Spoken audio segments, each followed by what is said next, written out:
Guys, ito muna ang ating ulam for today.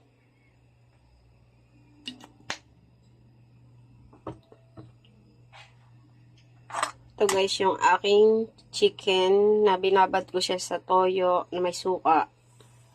Tapos silagyan ko nung yung pinakang juice ng pineapple tidbits. Ayan guys. Ay. Guys, yung pineapple tidbits lalagay natin sa ating adobo. Pero yung adobo ko guys ay aking ipiprito.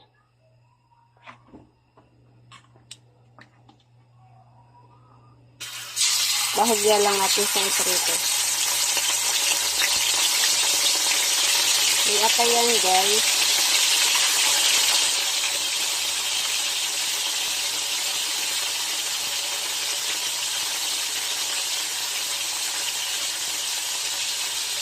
Binabad ko na nga kanina.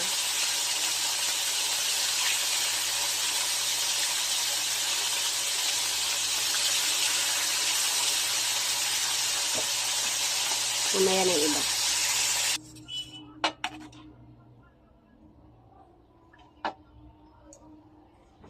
Kasi natin sobrang mantika.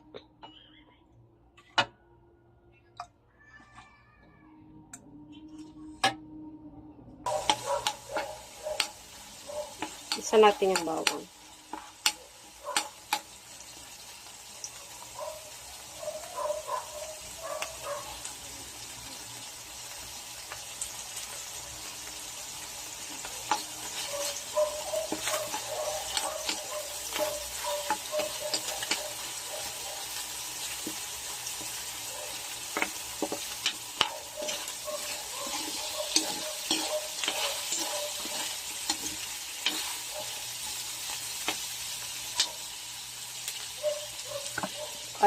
Lagay natin itong ating pinagbabarang kanina.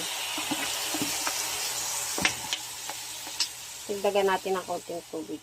Yan guys, kumukulo ng aking adobo. Dinagdagan ko yan ng sabaw guys, para pag bumaba na yung tubig niya, sabaw natin, saka natin ilalagay yung atay. Ilagay na natin yung ating pineapple. Sarap yan guys.